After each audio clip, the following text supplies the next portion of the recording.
Vamos voltar.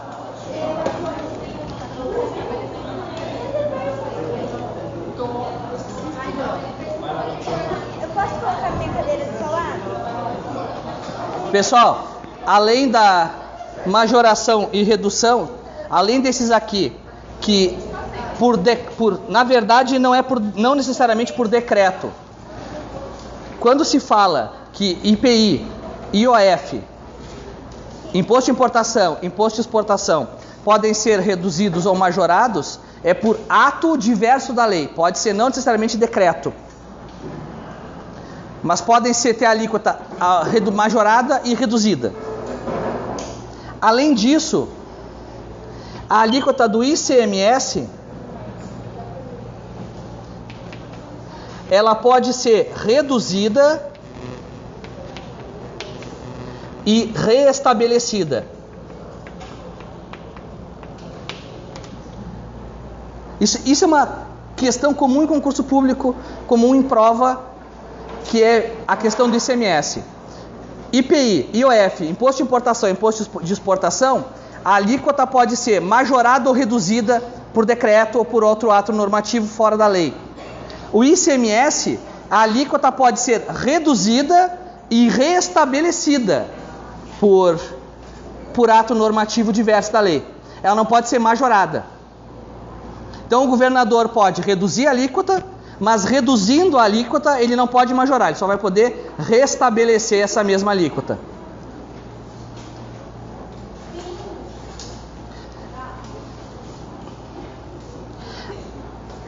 Além disso, somente por lei eu vou fixar a alíquota do respectivo tributo. Ressalvado, obviamente, aqueles tributos em que a alíquota pode ser majorada ou reduzida.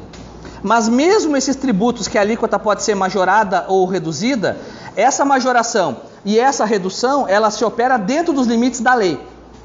Então, por exemplo, lá no imposto de importação, a lei diz que a alíquota pode ser majorada até 300%. Ou seja, o presidente pode, ele ou por delegação dele, majorar a alíquota do imposto de importação até 300%, mas dentro dos limites da lei. Então é sempre a lei que fixa a alíquota. Não pode ter delegação da alíquota ao Poder Executivo. O que pode ter é a possibilidade de majorar ou reduzir essa alíquota, mas é a lei que vai fixar, a lei em sentido formal.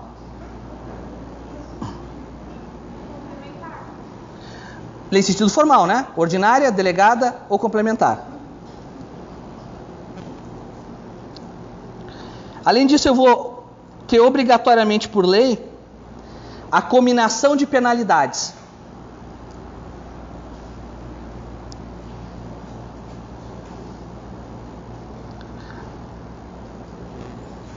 A lei é que vai fixar quais são as penalidades cabíveis pela infração à legislação tributária.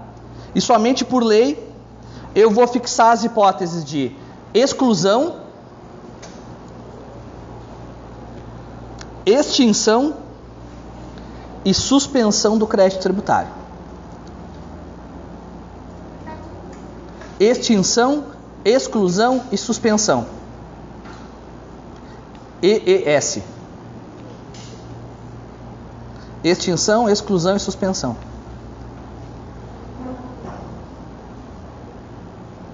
Mais ex do que isso, só naquela música das gurias novas que estão cantando agora, que a Maiara e Maraísa lançaram. Vocês sabem o que eu estou falando. Vocês tudo sertanejo e falam que não. Tem como não ouvir sertanejo? Toca em tudo que é lugar. Os caras fazem até aí no gospel sertanejo.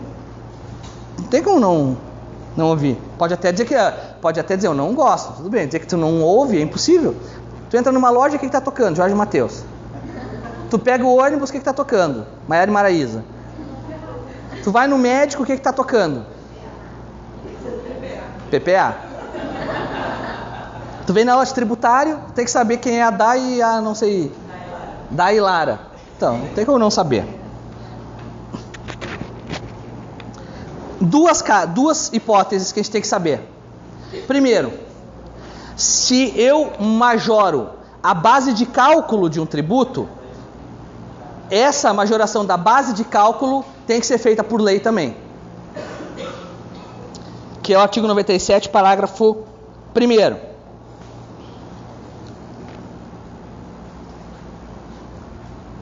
Depois, quando a gente vê os elementos do tributo, a gente vai ver cada um. O que é a base de cálculo direitinho, o que é a alíquota. E segunda situação, que é essa situação mais comum de todas, que eu sempre cobro em prova, vocês sempre erram. Que é o artigo 97, parágrafo 2º do Código Tributário.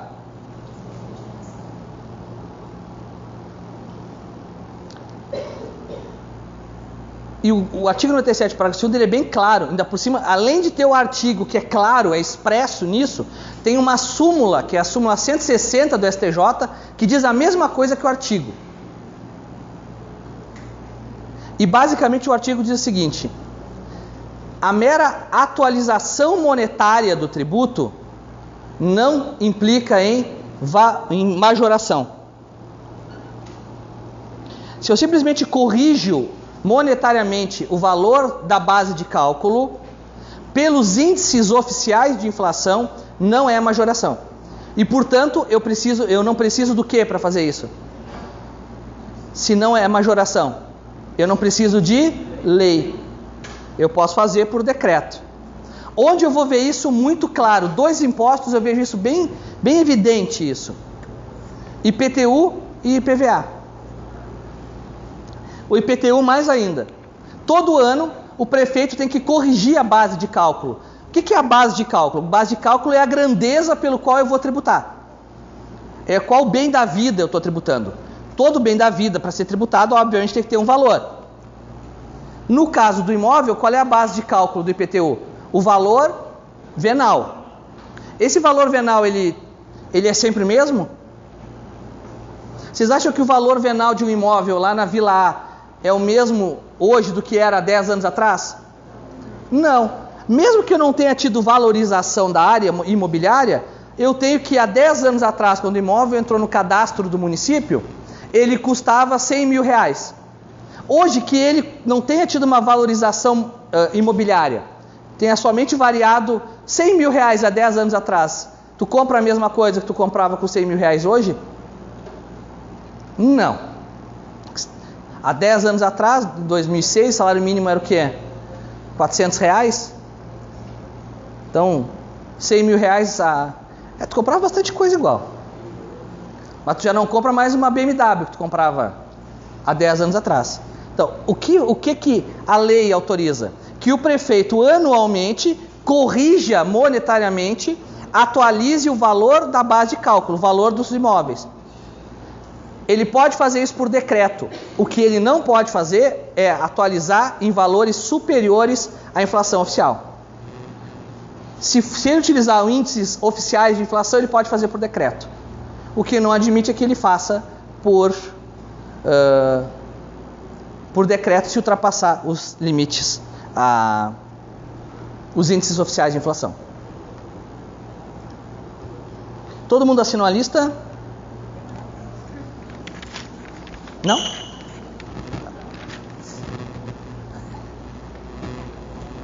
Então tá. Cuidem 2 coisas. Primeiro, lei ordinária pode revogar a lei complementar? Ou tratar de matéria tratada em lei complementar?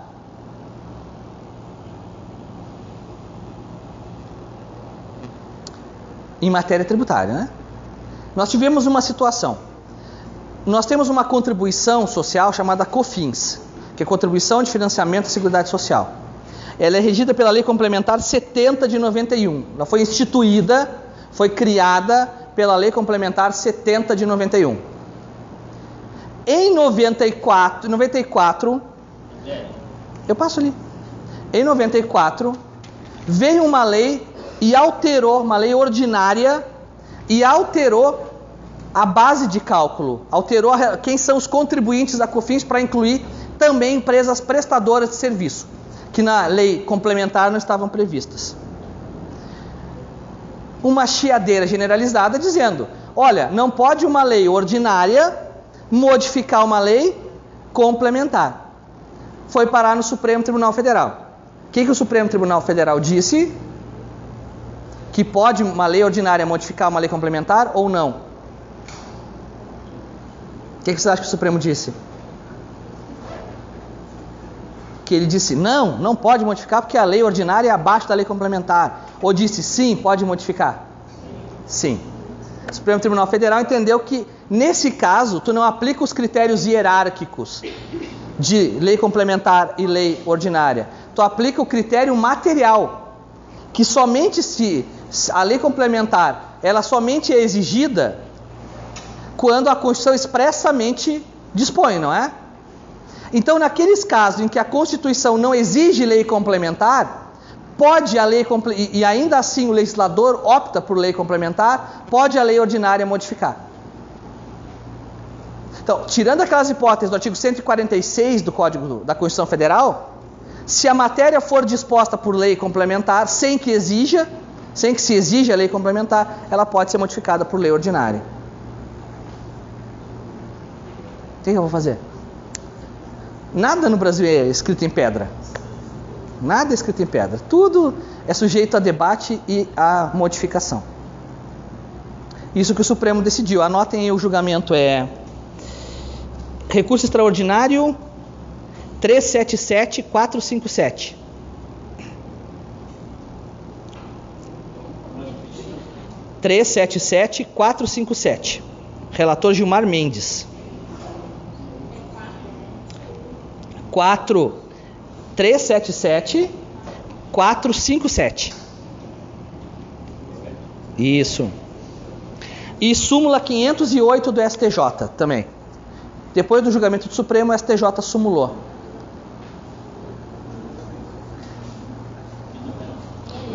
508 do STJ. Isso.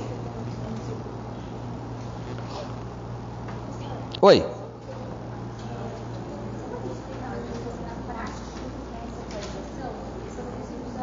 Ah, tá. Da base de cálculo. Vou dar o exemplo do IPTU que é mais fácil para entender. A base de cálculo, como eu calculo a alíquota do ICMS, eu vou pegar o seguinte: eu vou pegar um valor, um bem, e vou aplicar uma alíquota. Esse bem, o valor dele está cadastrado no cadastro de bens do município. O município, todo ano, ele tem que atualizar esse valor. Corrigir monetariamente, aplicar a correção monetária. Porque senão, o imóvel de 10 anos atrás, que foi registrado no cadastro imobiliário por 100 mil, ele já não vale 100 mil. O município perde receita. Porque 100 mil há 10 anos atrás não é 100 mil hoje. Então o que o município faz é simplesmente aplicar a correção monetária. É só isso. A atualização da base de cálculo é aplicar a correção monetária ao bem, ao valor do bem. Não da alíquota. A alíquota não muda. O que muda é a base de cálculo. Entendeu? Se não entendeu, eu repito. Não tem problema.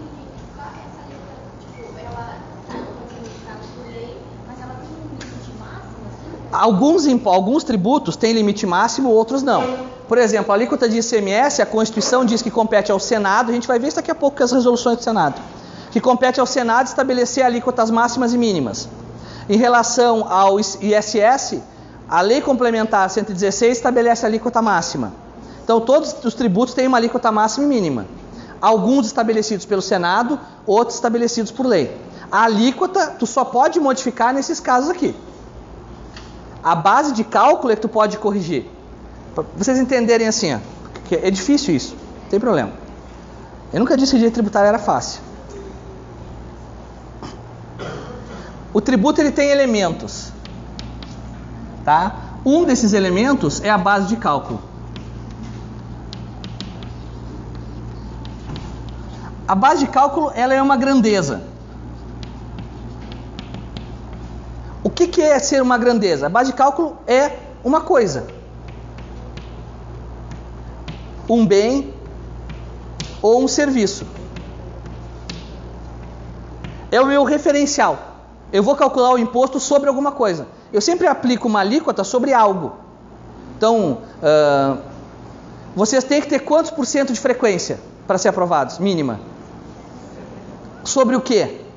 Sobre o total de aulas ministradas.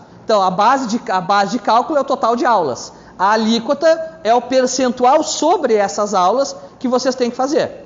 Então, imagina, quando tu vai começar o semestre, o que tu faz? O que todo bom aluno de direito faz?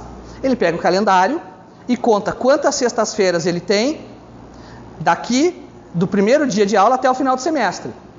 Então, eu tenho 10 sextas-feiras. Quer dizer que eu tenho 10 aulas. Isso aqui é o quê? A base de cálculo. Portanto, vocês calculam. Se eu tenho que ter 70% de frequência, eu tenho que comparecer no mínimo a 7 aulas.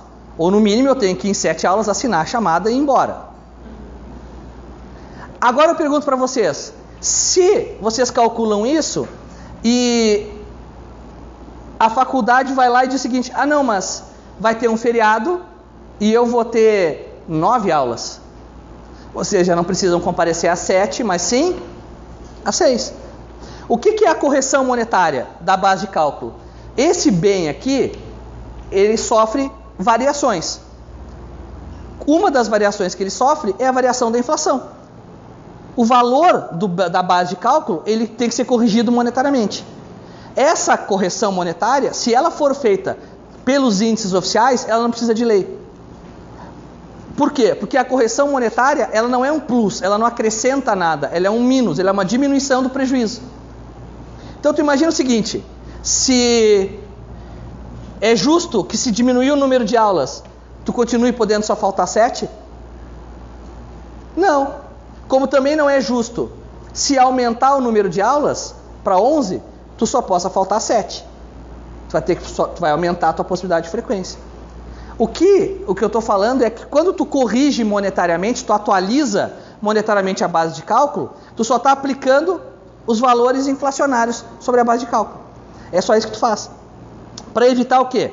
Que o município hoje cobre a alíquota de um bem que está no cadastro de imóveis do município num valor de 100 mil, mas que só pela inflação ele vale 120. Agora, se a inflação nesses 10 anos foi 40%, até 40% o município pode atualizar por decreto. Se o município quiser atualizar acima do índice oficial, aí ele não está simplesmente atualizando, ele está o quê? Majorando. Aí o que ele precisa? Lei. É isso que tem que entender. Entendeu? Melhorou? É isso que tem que entender. A base de cálculo, ela pode ser atualizada dentro sempre de índices oficiais. Se eu utilizar acima da inflação, eu estou majorando e eu preciso de lei. Lei complementar, lei ordinária ou lei delegada. Fora desses casos, não é. O IPVA, mesma coisa. Só que o IPVA, geralmente, ele é um processo inverso. O IPVA é pela tabela FIPE. O IPVA é um processo inverso. O IPVA é justamente o contrário, porque o veículo, a cada ano, ele perde valor. Então, o IPVA, o que tu faz? A base de cálculo é o valor venal do imóvel conforme a tabela FIPE. E aí tu vai lá na tabela FIPE e aplica a alíquota. Então, a diferença é que o imóvel todo ano ele aumenta um pouquinho e o IPVA todo ano a base de cálculo diminui, porque o carro perde valor, né? A injustiça tributária seria exatamente a mesma. Se eu aplicasse para um carro de 10 anos o valor venal dele de 10 anos atrás e aplicasse, ia ser muito injusto com o contribuinte, né?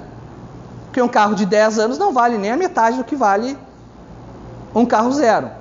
Já no IPTU, a injustiça tributária seria com o município. Porque, imaginem, um imóvel que entrou no cadastro municipal em 94, há 20 anos atrás, só para pegar o real. 20 anos não, 23 anos atrás. A maioria de vocês não viveu a época da hiperinflação. Vocês não têm noção do que é tu comprar uma coisa num mês e ela custar 1.000 cruzeiros e no outro mês ela custar 1.800 cruzeiros. E no outro mês, os 1.800 cruzeiros já não são nem mais 1.800 cruzeiros. É 1.800 cruzados. E que um cruzado vale 1.450 cruzeiros. É coisa de maluco.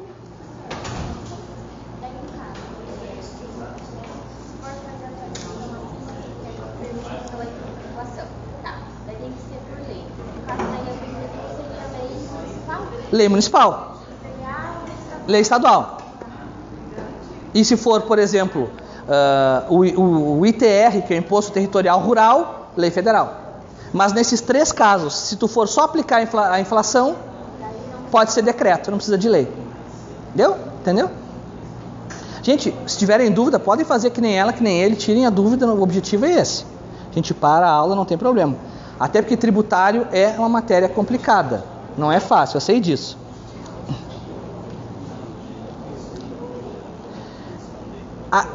Ainda, anotem isso aqui, ainda que a regra é que os tributos sejam instituídos por lei ordinária, a regra é essa, tributo instituído por lei ordinária.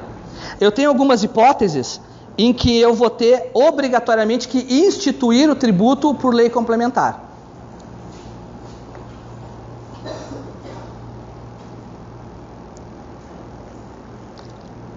O primeiro caso é o IGF, que é o Imposto sobre Grandes Fortunas. Depois eu vou botar no Mateus de vocês, eu vou botar as principais abreviações em direito tributário, que vai facilitar um pouquinho. Imposto sobre Grandes Fortunas. Até porque é muito mais, se a gente for falar toda hora o nome do imposto, tu imagina se toda hora que eu for falar imposto causa mortes e doações, imposto sobre circulação de mercadorias e serviços salvos de telecomunicação transmitidos a título gratuito, imposto sobre serviço de qualquer natureza. A gente vai passar o dia inteiro só falando o nome de tributo, né?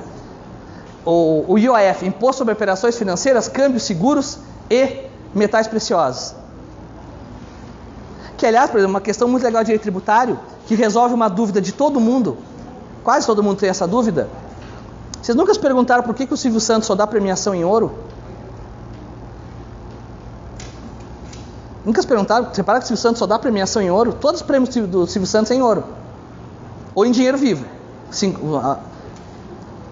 Nunca viram nos programas o prêmio estará em barras de ouro que valem mais que dinheiro? Por que barra de ouro vale mais que dinheiro? Porque barra de ouro realmente vale mais que dinheiro. Porque a Constituição fala que o ouro, como ativo financeiro, só está sujeito ao IOF. Então, se eu pago ao indivíduo um prêmio de R$1 milhão, o que eu tenho que descontar desse R$1 milhão? Imposto de renda, retido na fonte. Então, se para mim dar um prêmio de R$1 milhão, eu tenho que fazer com que esse prêmio seja de, no mínimo, R$1.300.000, porque eu desconto o imposto de renda, líquido dá R$1 milhão. Por quê? Imaginem se o cara ganha o Big Brother e o prêmio é R$1 milhão. Aí ele ganha, passa 3 semanas aguentando um monte de gente chata enchendo o saco dele, vai lá receber, só vai receber 750 mil.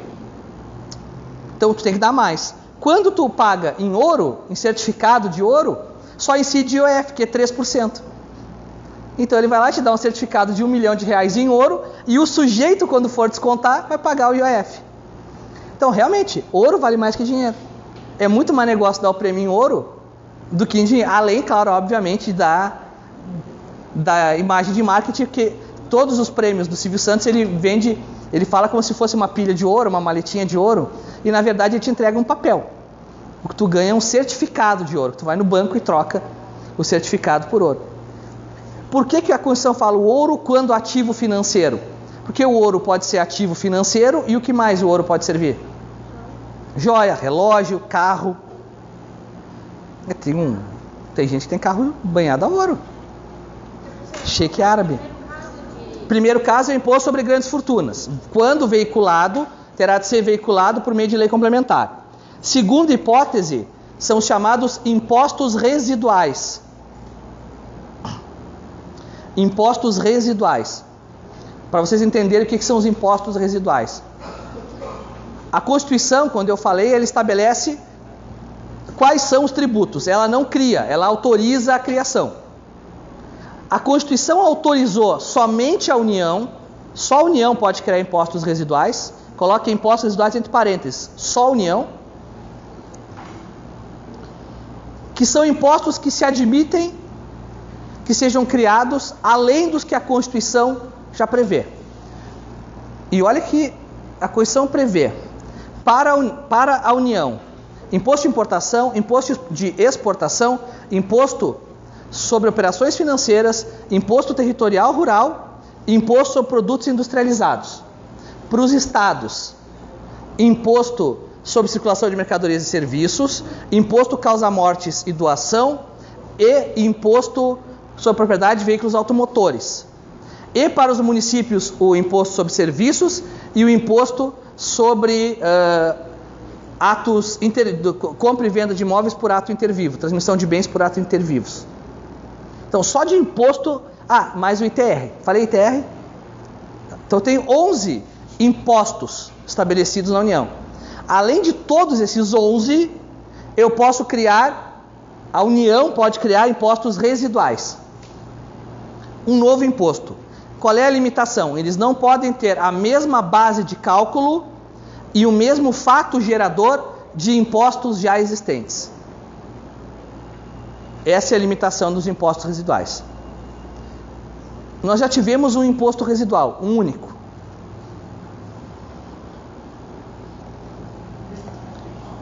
Que era o chamado IPMF, que era Imposto Provisório de Movimentações Financeiras.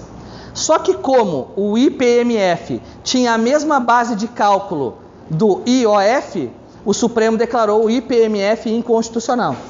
Aí o governo foi lá e chamou o IPMF de CPMF, que era como contribuição pode ter a mesma base de cálculo, contribuição social, pode ter a mesma base de cálculo de impostos. Aí ficou a CPMF por quase 20 anos.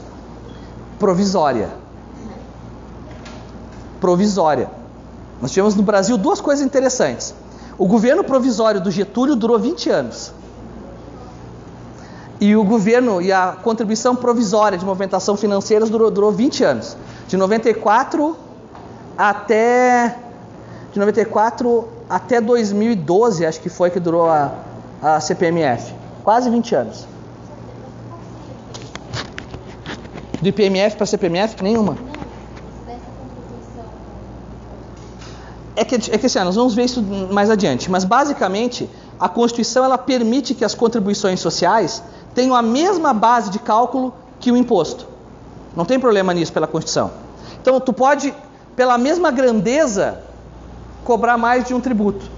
Exemplo é o imposto de importação. Na importação de um bem, tu importa um carro dos Estados Unidos. Sobre essa importação vai incidir imposto de importação, né? Mas vai incidir também ICMS e vai incidir também COFINS, que é contribuição social. Então, tu pode ter uma contribuição com a mesma base de cálculo do imposto. Não tem problema. Muda o nome e a destinação. A diferença é que as contribuições sociais elas têm destinação. Os impostos não têm destinação específica. As contribuições têm destinação. Então elas são a princípio vinculadas à atividade social. Por isso são contribuições sociais. Então Quer ver um exemplo? Tu paga imposto de renda, né? Quem trabalha paga imposto de renda. Além do imposto de renda, tu paga contribuição previdenciária. Qual é a base de cálculo da contribuição previdenciária? A tua renda, a tua remuneração. Qual é a base de cálculo do imposto de renda? Hoje o imposto de renda é melhor, porque o imposto de renda a base de cálculo dele é a tua remuneração menos a contribuição previdenciária. Já dá um gás melhor. Se fosse um sobre o outro exatamente, seria... Aí não tinha jeito. Não, tá. Eu nem olho mais... Gente, assim, depois vocês passarem, quem vai fazer concurso, passar no concurso, tu vai olhar o teu contra-cheque só o primeiro mês. Depois tu não olha mais. Quando tu olha o contra-cheque, tu vê que tu morre em 5 mil de imposto de renda todo mês, mais 13.400 de previdência, tu não olha mais. Tu não olha, tu só olha no final do ano para ver quanto tu pagou para fazer declaração e pagar mais imposto ainda. Pra vocês terem uma ideia, o salário de um juiz de entrância final, tu paga por ano de imposto de renda retido na fonte 68, 70 mil. Aí tu faz a declaração de renda, se tu não teve uma despesa excepcional, se tu tiver eleitoral, tu paga mais ainda.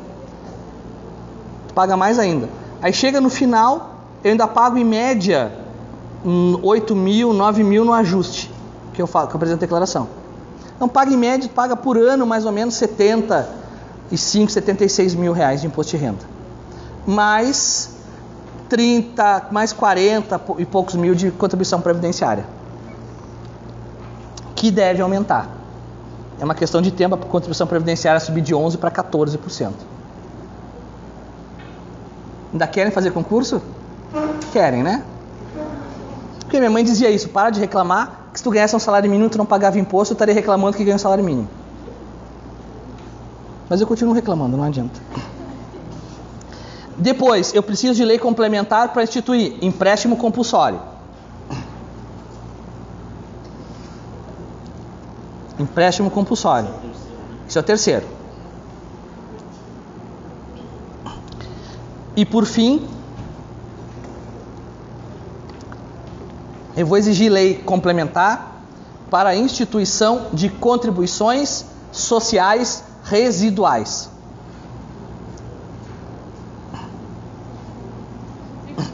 Sociais residuais. A Constituição, lá no artigo 195, ela estabelece uma série de bases de cálculo das contribuições sociais. Ela diz: as contribuições sociais incidirão sobre a remuneração, sobre a receita das importações, sobre a receita dos concursos de prognósticos. Ela vai estabelecer todas as hipóteses em que cabe contribuição social. Lá no parágrafo 4º, ela diz: além dessas hipóteses, a União pode instituir novas contribuições sociais, desde que eu faça por lei complementar. Então, a contribuição social normal, prevista já na base de cálculo lá do artigo 195, ela pode ser por lei ordinária. São só as contribuições sociais residuais. Deu lei ordinária? Beleza. Próxima fonte, lei delegada.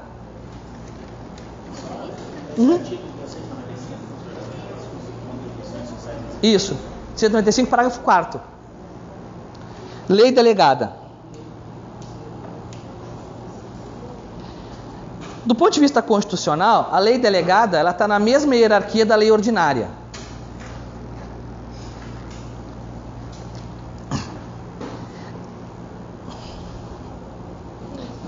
E eu já defendi que não havia impedimento à utilização de lei delegada no âmbito do direito tributário. Não tem, no artigo 68, parágrafo 1º da Constituição, não tem vedação a isso. Só que hoje, passados alguns anos, eu já entendo que a lei delegada é incompatível com o direito tributário do ponto de vista do artigo 97. Né? Instituição, majoração, fixação de alíquota, fixação de penalidades, extinção, exclusão, suspensão. Porque no fundo, o que é a lei delegada? É quando o Congresso autoriza o Poder Executivo a legislar em seu nome. Ela delega a atividade legislativa. Obviamente não é uma coisa muito utilizada. De 88 para cá, são duas leis complementares. Logo no comecinho da história constitucional de 88, em 91 e 92, no começo do governo Collor, ele pegou duas leis delegadas, ele fez, basicamente era para modificação de regime de servidor público, essas coisas. E é pouco utilizado. Eu entendo que utilizar a lei delegada no direito tributário significa basicamente permitir que o executivo legisle em direito tributário sem controle prévio do legislativo. Então eu acho incompatível. Mas grande parte da doutrina entende que não há impedimento. Na prática não tem relevância nenhuma, porque com a próxima fonte que nós vamos estudar, que é a medida provisória, o presidente tem a mesma possibilidade de legislar sobre direito tributário sem precisar ouvir o Congresso previamente, sem precisar de autorização. Então, por que tu vai pedir autorização para o Congresso se tu pode legislar diretamente? Não tem lógica. Então, a próxima fonte é a medida provisória.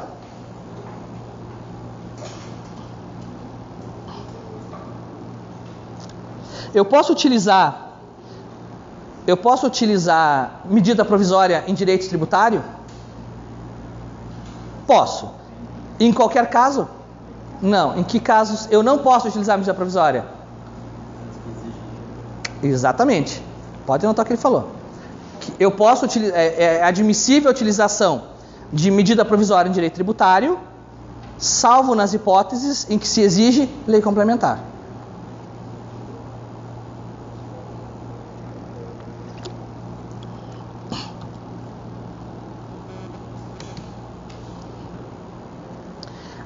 A medida provisória ela tem uma peculiaridade. Ela pode ser utilizada em matéria tributária, só que a medida provisória que majorar ou instituir tributo somente entra em vigor se aprovada, se convertida em lei até o último dia do exercício financeiro.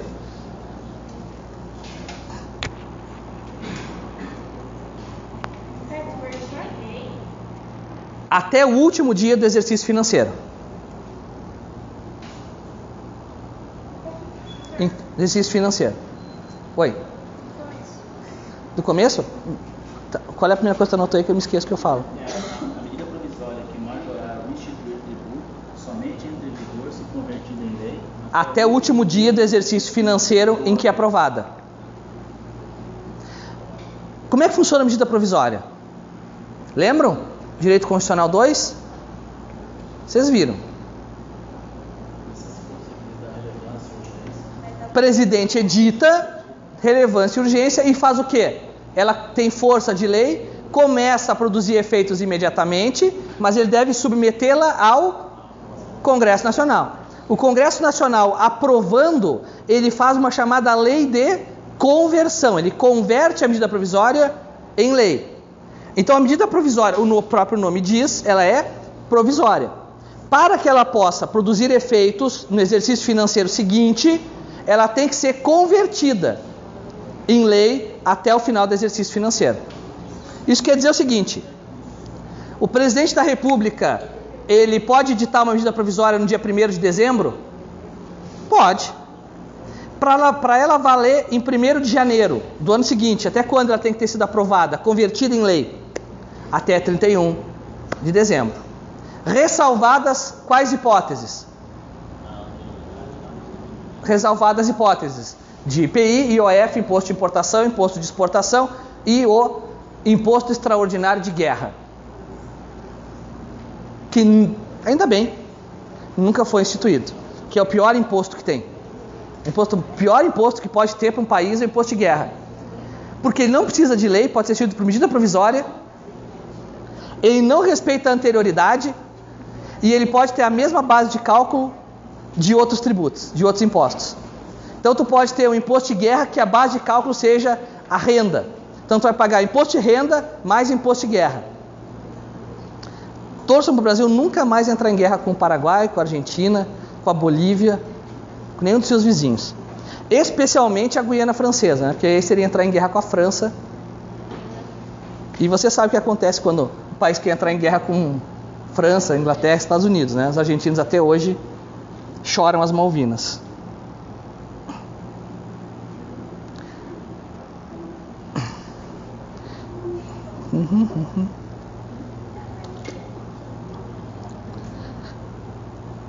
Ponto. Sigamos.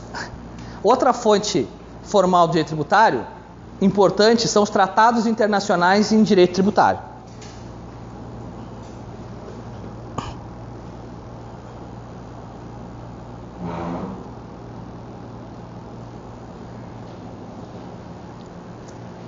Primeira coisa, tá? A previsão deles é o artigo 98 do CTN.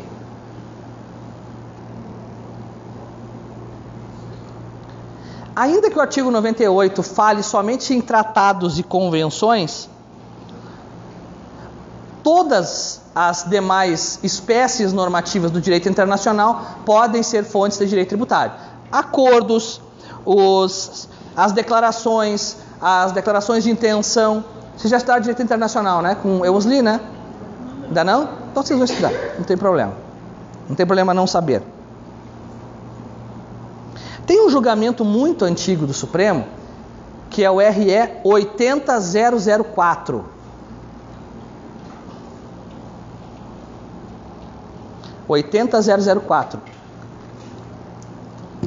Em que o Supremo disse o seguinte, lá na década de 70, que após o processo de internalização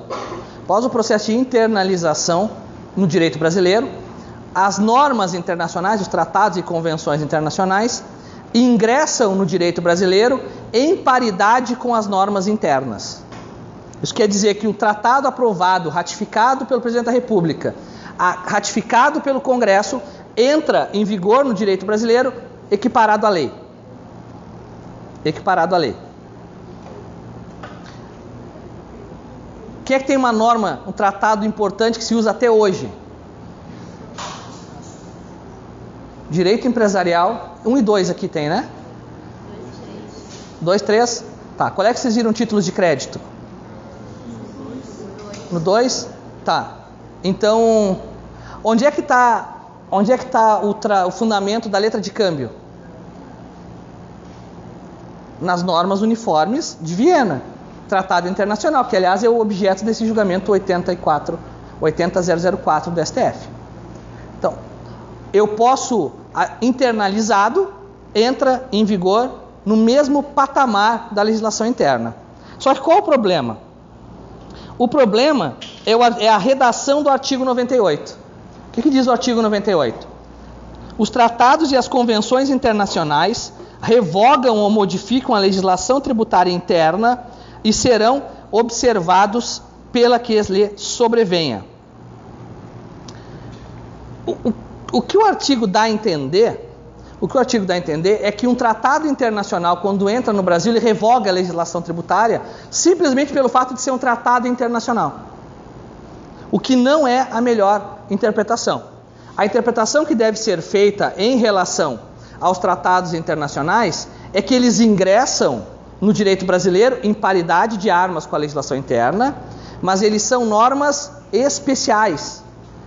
Então o critério que eu utilizo não é o critério hierárquico, é o critério da especialização.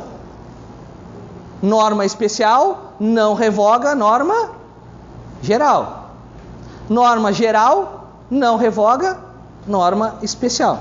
É por isso que os sistemas convivem, eles não se conflitam. É o que se chama diálogo das fontes.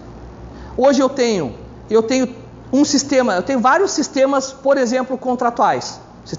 Microsistemas contratuais. Eu tenho um sistema contratual geral, que é o Código Civil, né? E aí eu tenho um microsistema contratual, que é o quê? O CDC. Eu tenho um microsistema contratual, que é a Lei de Locações.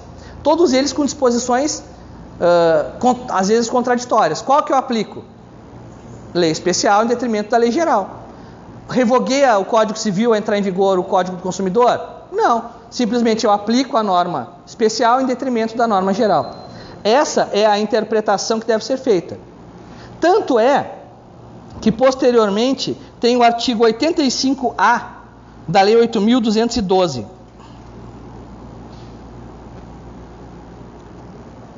Que é um artigo que fala sobre a lei de custeio da Previdência, portanto também é matéria de direito tributário. E esse artigo 85A vai dizer o quê? Vê como é bem melhor a redação do 85A em relação ao 98.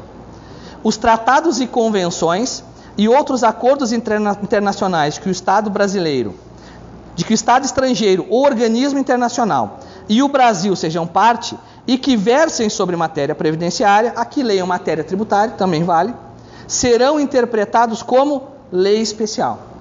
Então a interpretação que eu vou ter é: se eu tenho uma lei que diz tal coisa e um tratado que diz diferente, eu vou interpretar o tratado como lei especial e eu não vou aplicar. Mas isso não quer dizer que ele revogue a norma geral.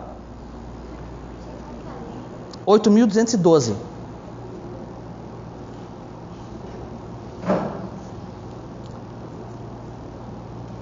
Então imagine o seguinte. Aqui em Foz nós temos um exemplo claro. O melhor lugar do mundo para aplicar direito internacional tributário. Melhor. Nós temos um tratado que dispõe sobre direito tributário específico para Foz do Iguaçu. Quem é que pode dizer qual é? Ou em relação, não precisa dizer o nome do tratado, só dizer quem, envolve quem. Em Foz do Iguaçu, tem um tratado específico para Foz do Iguaçu e tu não consegue escalar ela. Tratado é Itaipu. O que é Itaipu? Itaipu é uma entidade binacional de direito internacional. A Itaipu não tem atos constitutivos arquivados na junta comercial. O ato constitutivo da Itaipu é o tratado bilateral entre Brasil e Paraguai. O que se estabeleceu nesse tratado? Se estabeleceu o seguinte, que todos os equipamentos necessários à construção, montagem e manutenção das turbinas estão isentos de qualquer imposto estadual, federal ou municipal. Qualquer. Só que o tratado diz exatamente isso, que são somente os necessários à montagem, instalação e manutenção das turbinas. Os demais serviços prestados a Itaipu incidem. Então, eu posso dizer que o Tratado de Itaipu revogou a legislação municipal sobre ISS? Não. O que eu vou fazer é o quê? Eu tenho uma empresa que presta serviços a Itaipu. Qual o serviço que ela presta? Serviço de cooperagem e vigilância. Ela paga ISS? Mesmo prestando serviço para Itaipu. Uma empresa que seja contratada para prestar serviços de pintura e manutenção de ar-condicionado dos escritórios da Itaipu Binacional. Ele paga imposto sobre serviços? Paga. Agora, uma empresa que tenha sido contratada para manutenção das turbinas, ela vai pagar ISS? Não. Ela vai estar isenta com base no tratado. Mas aí o que eu estou fazendo? Eu revoguei. E se ela prestar o mesmo serviço, vamos imaginar que aqui em Foz do Iguaçu, nós tivéssemos feito o seguinte, o Tratado de Itaipu no Rio Paraná e tivéssemos feito a heresia de fazer um tratado binacional com a Argentina para explorar o potencial hidrelétrico das cataratas do Rio Iguaçu. Ia ter 2 usinas, uma de cada lado. Uma com o Brasil e Paraguai e uma Brasil e Argentina. Se o tratado que o Brasil fez com a Argentina não tivesse essa previsão, eu poderia utilizar o tratado do Paraguai? Não, por quê? Norma especial, se aplica somente àquele caso. Então, isso é importante. Segunda coisa. Com base em tratado internacional, é possível que se conceda isenção sobre tributos estaduais e municipais? O que vocês acham? O Brasil pode firmar um tratado internacional com a Argentina, dizendo que os serviços que o Brasil exporta para a Argentina estão isentos do pagamento de imposto sobre serviço? O que vocês acham? A União pode assinar esse tratado? E assinando o tratado, essa isenção é válida? Ou viola o Pacto Federativo? O que vocês acham? Sim, a União pode fazer isso. Porque eu tenho que diferenciar a União Federal nos atos de gestão e nos atos de império. No Estado federativo, o que os estados e os municípios têm? A autonomia. E o que a União tem? Soberania. Então, quando a União faz um tratado internacional, ela age de forma soberana. Portanto, falando por quem? Por todos. Por ela, pelos estados e pelo município.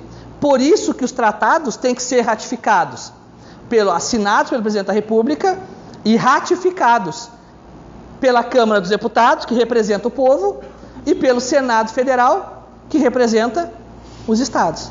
Então, sim, a União pode conceder isenção de tributos estaduais e municipais com base em tratados e convenções internacionais. Porque só a União é dotada de soberania.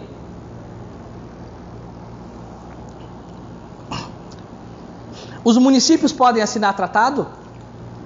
Foz do Iguaçu pode assinar um tratado internacional com o Paraguai? O Estado do Paraná pode assinar um tratado? Não. Só quem pode assinar tratados é o Presidente da República, porque ele age como chefe de Estado, portanto um ato de soberania. Pelo mesmo motivo que o governador não pode declarar guerra nem celebrar paz. Se um governador declara guerra, ele está declarando guerra por um ato inconstitucional. Não pode fazer isso. É uma rebelião, uma secessão. Exatamente. Um tratado internacional importante que vocês têm que anotar é o GATT, G-A-T-T.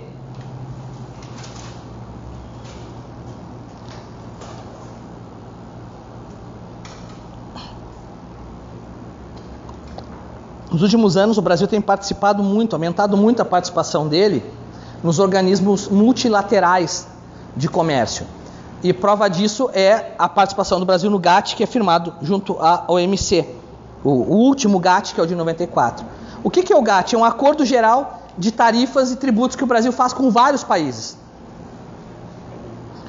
E uma das coisas que o Brasil adota no GATT é a chamada cláusula da nação mais favorecida, que diz basicamente o seguinte: se o Brasil, vamos botar que se eleja ali um presidente que seja muito amigo do presidente da Polônia, presidente ou presidente? Não, um presidente, né? Ou uma mulher que se eleja presidente da República, que eu me recuso a falar presidenta. Qualquer presidenta, governadora, tenenta. Se eleja e ele resolve fazer assim: bom, o cara é meu amigo, estudou comigo juntos, estudamos juntos, eu vou fazer assim. Para a Polônia, que é o país que ele preside, eu vou isentar de impostos de importação o gado. Gado polonês não paga mais imposto para entrar no Brasil.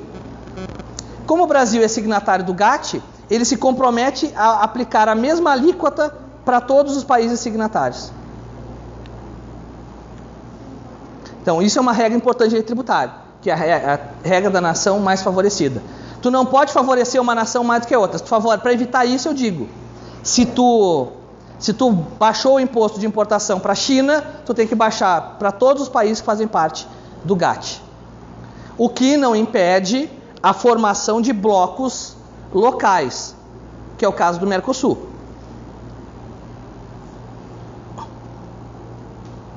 Outra fonte importante de tributário são os decretos. Artigo 99 do Código Tributário Nacional.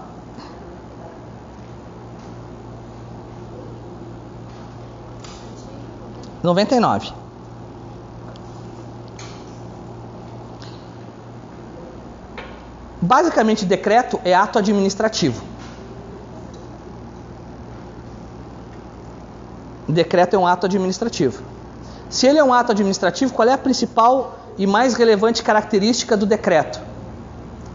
Ele está subordinado ao quê? Se ele é um ato administrativo. Qual é o primeiro princípio da administração?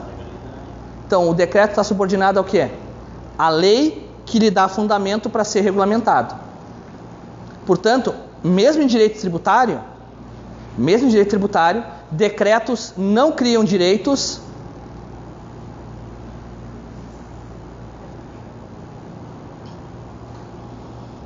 nem instituem obrigações.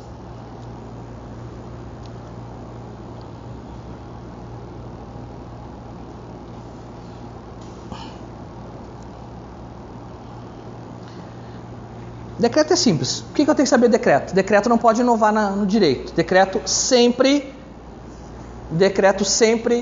é simplesmente um instrumento de regulação. Ele vai especificar a legislação tributária, mas ele não pode nunca inovar. A outra fonte importante são as resoluções do Senado Federal.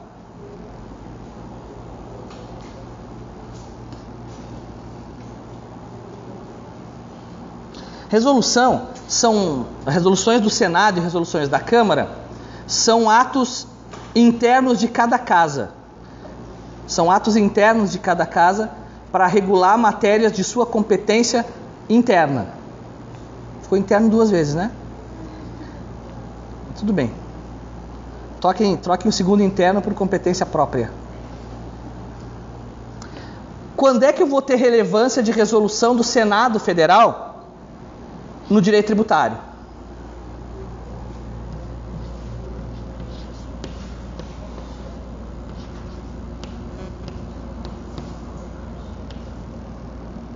Eu vou ter resolução do Senado Federal, e porque em várias hipóteses ele faz fixar a alíquota máxima e em outras a alíquota mínima. Lembre, por que o Senado Federal e não o Congresso Nacional? Porque o objetivo de passar, de transferir constitucionalmente ao Senado essa competência, essa atribuição, é porque o Senado representa quem? E os estados estão em pé de igualdade. Nenhum estado, numa federação, é melhor que o outro. Mas eu tenho o problema histórico da tal da guerra fiscal. Para evitar a guerra fiscal, a Constituição diz que o Senado vai fixar ora as alíquotas máximas, ora as alíquotas mínimas de determinados tributos. Com isso se evita que sejam fixadas alíquotas muito altas para prejudicar um outro estado ou muito baixas também para fazer isso. Então, onde é que o Senado vai fixar a alíquota máxima? Primeira hipótese, imposto de transmissão, causa-mortes e doação.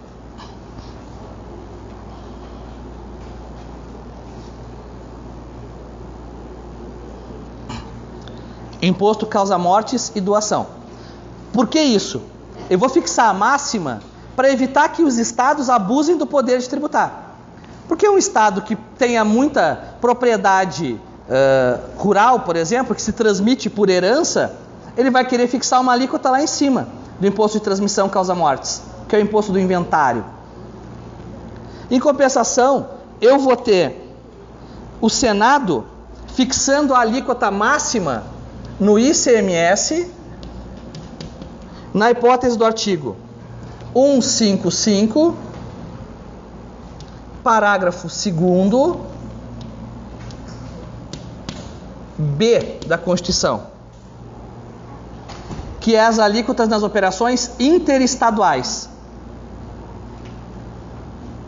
que é a alíquota de operação de estado para estado. Por que o Senado fixa a alíquota máxima?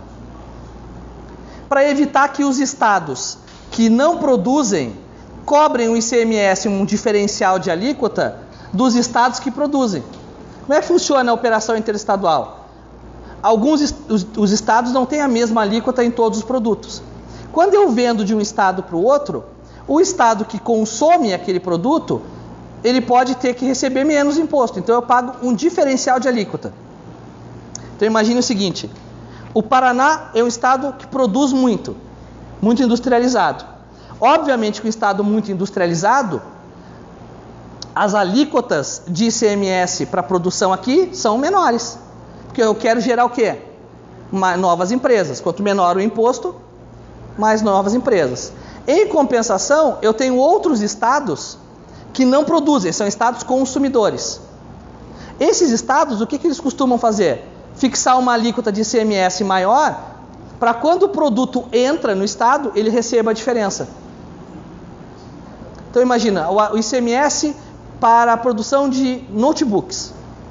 Em São Paulo é 14%. Por quê? Porque São Paulo tem muitas indústrias e quer ter mais indústria de produção de notebook. E o que ela faz? Ela baixa um pouco a alíquota. Lá na Paraíba, por exemplo, que é um estado que não produz, estou falando Paraíba por falar, porque eu não sei se na Paraíba se produz notebook.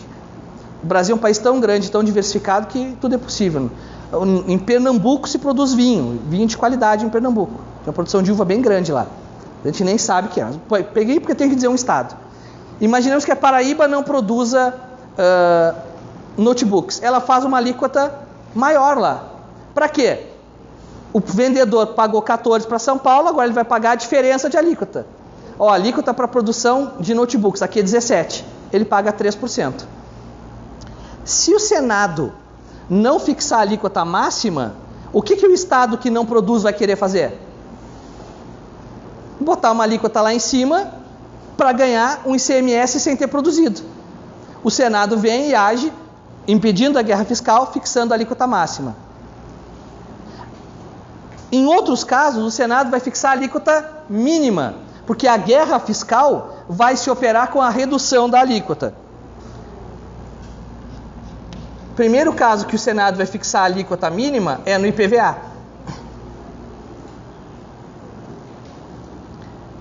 Por que ele vai fixar no IPVA?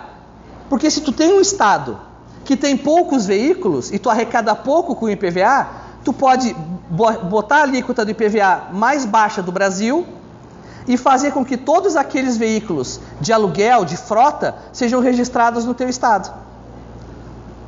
Imagina lá um estado que tenha uma frota de 100 mil veículos. é uma arrecadação baixa para ICMS. É uma arrecadação baixa. O que tu faz como governador? Tu baixa a alíquota do ICMS, do IPVA, para 1%, em vez dos 4,5% que os demais estados cobram. Aí tu é empresário, tu tem uma empresa de locação de carros. Tu tem uma frota de 2.500 carros. Tu tem uma frota de 2.500 carros que circulam no Brasil. Onde é que tu vai licenciar esses carros? No Paraná, que é o IPVA mais alto do Brasil, ou no outro estado que o IPVA é 1%? Então tu fixa a alíquota mínima e evita a guerra fiscal assim. A outra hipótese é também no ICMS.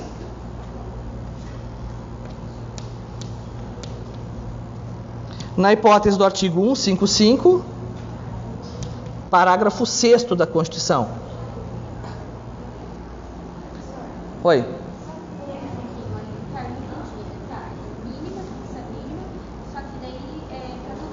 Para todos os estados. Tá, mas daí para aumentar ela, teria que ser se ele fixa a alíquota mínima, ele diz, abaixo de 2% ninguém pode cobrar IPVA. Tu pode cobrar de 2% até 100%, se tu quiser. Claro, obviamente, respeitada a proporcionalidade, tudo. Mas o Senado só fixa a mínima. Cada estado vai fixar a sua alíquota máxima. Então, por isso tu tem diferenças de alíquota de IPVA de estado para estado. Mas nenhum estado estabelece abaixo do mínimo. No ICMS, ele vai fixar a alíquota mínima nas operações internas. Olha como é interessante o sistema. Nas operações interestaduais, ele fixa a alíquota máxima para evitar que um estado explore o outro por não ser produtor e fixe uma alíquota interestadual maior para literalmente pegar imposto sobre um bem que ele não produziu ou que ele não gerou a riqueza. Já nas operações internas, o que o Senado fixa é a alíquota mínima, que é justamente para evitar aqui a guerra fiscal. É aqui que eu vou combater a guerra fiscal. Porque tu imagina o seguinte, e aí eu vou dizer que eu sou contra, porque eu acho que tem que ter guerra fiscal mesmo. Eu tenho um estado como o Paraná. O estado do Paraná, por exemplo, não produz... Diz uma coisa que o Paraná não produz. Chuta aí, tu fala qualquer coisa, eu não vou saber. Oi? Tecido. Bom, tá, Paraná não produz tecido. E o governador entende o seguinte, eu quero desenvolver a região ali de Cianorte, que é a maior produtora de roupa do Brasil, eu quero que eles produzam também o tecido. O que eu vou fazer? Eu vou zerar a alíquota do ICMS para tecido. Porque eu não produzo isso aqui mesmo. Então eu não tenho problema que eu quero atrair empresas para cá. Eu zero a alíquota.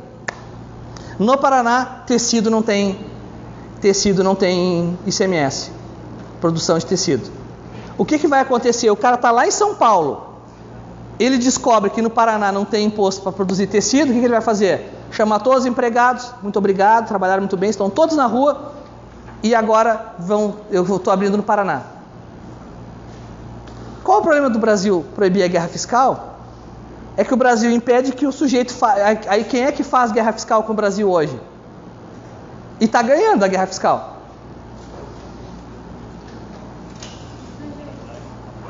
Paraguai. Pensa bem, o Paraná não pode reduzir a alíquota abaixo do mínimo na operação interna. O que o empresário faz?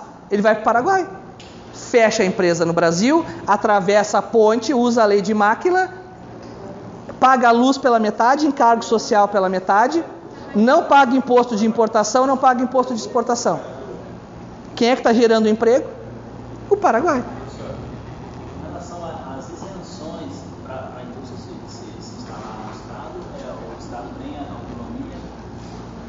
Hoje, pela lei de responsabilidade fiscal, não. Tu tem que fazer, tu pode conceder autonomia, a isenção, não tem problema, só que tu tem que comprovar orçamentariamente que essa isenção ela vai render uma receita de outra forma. Tu não pode mais renunciar à receita. E hoje se provou que essa política de incentivo fiscal, o Rio de Janeiro provou que essa política fiscal é completamente equivocada. Rio de Janeiro hoje está quebrado, falta o quê? 5 bilhões de reais no orçamento Rio. E se pegar o que o Estado do Rio de Janeiro abriu mão de receita nos últimos 10 anos, dá quase 20 bilhões de reais. Claro que ter feito uma Olimpíada, ter gasto 1 bilhão de reais numa Olimpíada também não ajuda muito o Estado, mas tudo bem. Não. Sim, é um somatório. Pessoal, anotem algumas resoluções do Senado que são importantes.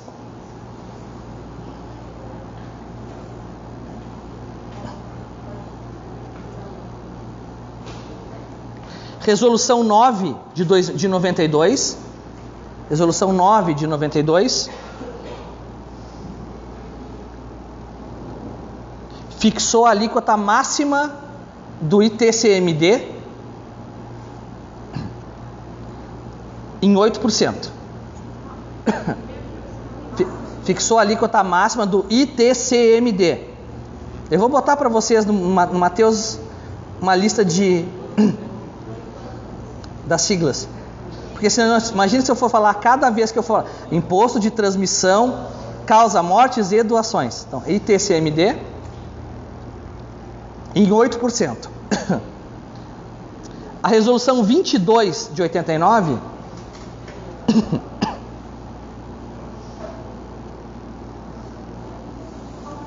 22 de 89 fixou a alíquota máxima nas operações interestaduais.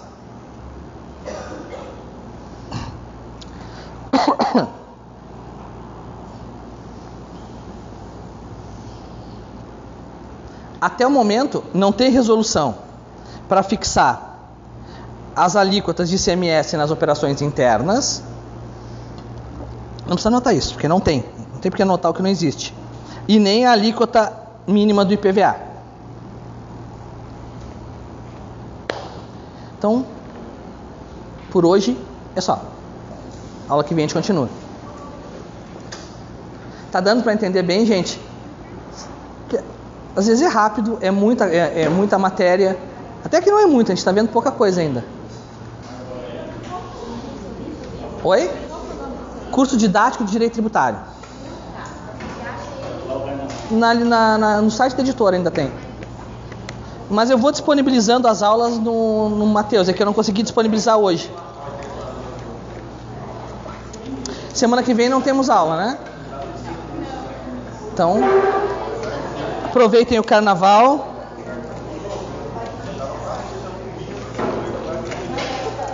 Vamos pular o carnaval no Brasil, na Argentina ou no Paraguai? O melhor carnaval da região é o de Encarnação. Se o carnaval de Encarnação é muito bom. A cidade é bem legal. Tchau, pessoal. Bom final de semana.